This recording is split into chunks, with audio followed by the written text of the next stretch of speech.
Assalamualaikum warahmatullahi wabarakatuh. Bagaimana kabar kalian? Mudah-mudahan kalian dalam keadaan sehat walafiat, tak kurang suatu apapun. Jumpa kembali dalam materi pembelajaran ekonomi.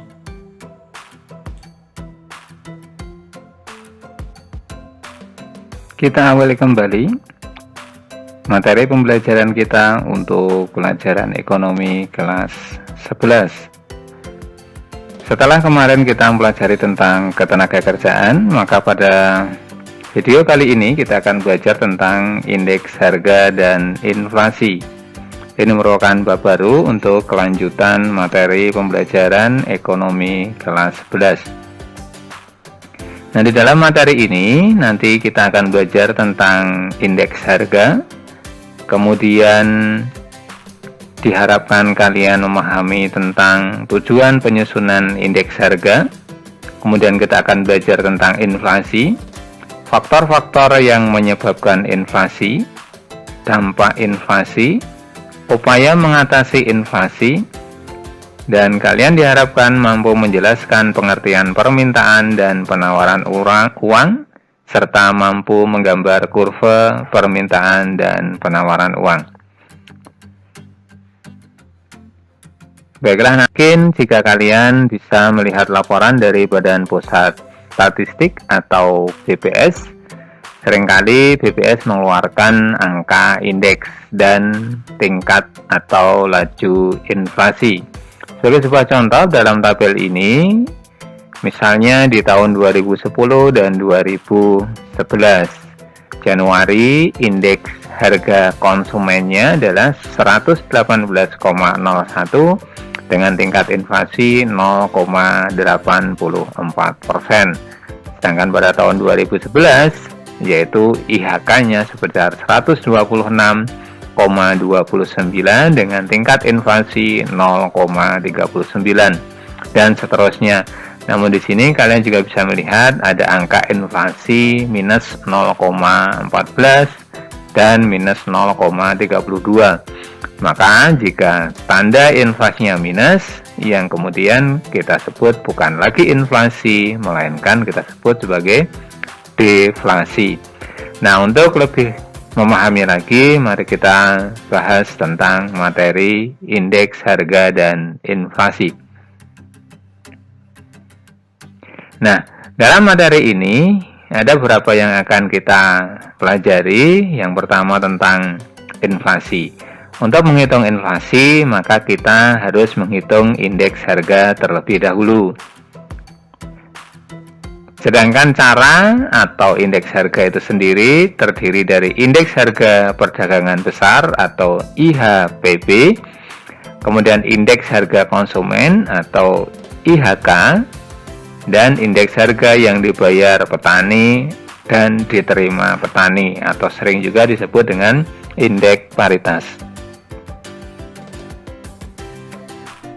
Nah, cara menghitungnya ada beberapa pendekatan, yaitu metode agregatif tidak tertimbang dan metode agregatif tertimbang. Apa itu tertimbang dan tidak tertimbang? Nanti kita akan bahas lebih lanjut.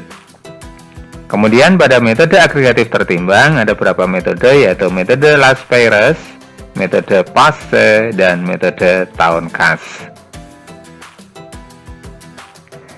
Nah, perhitungan angka indeks itu dipelopori oleh G.R. Carli yang berkebangsaan Italia pada tahun 1764. Angka indeks adalah sebuah rasio yang umumnya dinyatakan dalam persentase yang mengukur suatu variabel pada suatu waktu atau lokasi tertentu relatif terhadap besarnya variabel yang sama pada waktu atau lokasi lainnya, sehingga memperbandingkan angka dari satu waktu ke waktu yang lain atau dari satu tempat dengan tempat yang lain dengan variabel yang sama. Dalam menyusun angka indeks ada beberapa persoalan yang harus diperhatikan. Yang pertama adalah perumusan tujuan dalam penyusunan angka indeks tadi, kemudian sumber dan syarat perbandingan datanya harus terpenuhi, kemudian pemilihan periode dasar pada tahun berapa dan pemilihan timbangan atau weight untuk yang metode agregatif tertimbang. Kemudian jenis indeks harga. Nah, indeks harga perdagangan besar yaitu barang yang diukur dengan indeks ini adalah bahan mentah dan barang jadi yang diperjualbelikan di pasar primer. Jenis barang yang dihasilkan dalam IHBB diklasifikasikan dalam sektor yang pertama, pertanian dengan subsektor bahan makanan, tanaman perdagangan, kehutanan, perikanan, peternakan, dan perkayuan. Kemudian yang kedua adalah pertambangan dan galian dengan subsektor batu bara, aspal, pasir, batu kali, dan kerikil. Kemudian ada industri dengan subsektor tekstil, pakaian jadi, barang dari kulit, makanan, minuman, kertas, barang cetakan, karet, dan plastik. Nah, angka-angka itu dihitung berdasar pengelompokan pertanian, pertambangan dan galian, serta industri. Kemudian yang kedua adalah indeks harga konsumen.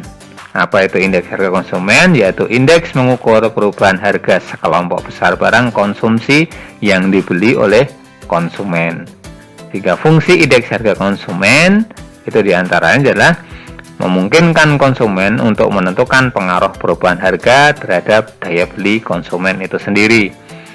Kemudian merupakan suatu indikator ekonomi dan tingkat inflasi, serta digunakan untuk menentukan daya beli mata uang tertentu. Sehingga kalau inflasi terlalu tinggi, itu juga bisa kita artikan bahwa nilai uangnya semakin mengalami penurunan. Nah, jenis indeks harga yang ketiga adalah indeks harga yang dibayar dan diterima petani. Memuat indeks harga barang-barang yang dibeli dan dibayar oleh para petani, baik untuk proses produksi maupun untuk konsumsi. Jika dalam indeks harga ini juga dihitung pajak, gaji buruh petani, bunga hipotek itu bunga dengan utang pinjaman jangka panjang dengan jaminan benda tidak bergerak yang dibayar petani, maka disebut indeks paritas.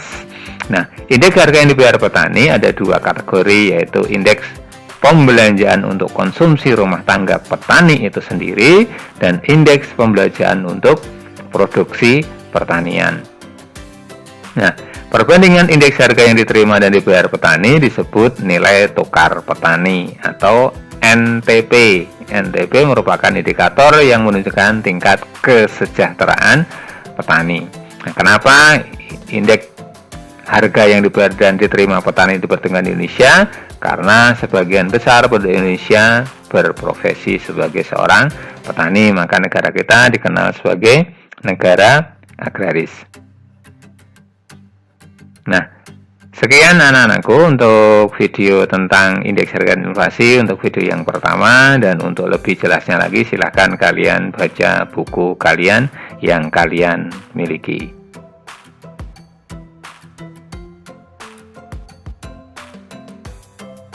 Cukup sekian untuk materi kita pada video kali ini, dan sampai jumpa pada video berikutnya. Tetap sehat selalu, jaga kesehatan. Terima kasih. Assalamualaikum warahmatullahi wabarakatuh.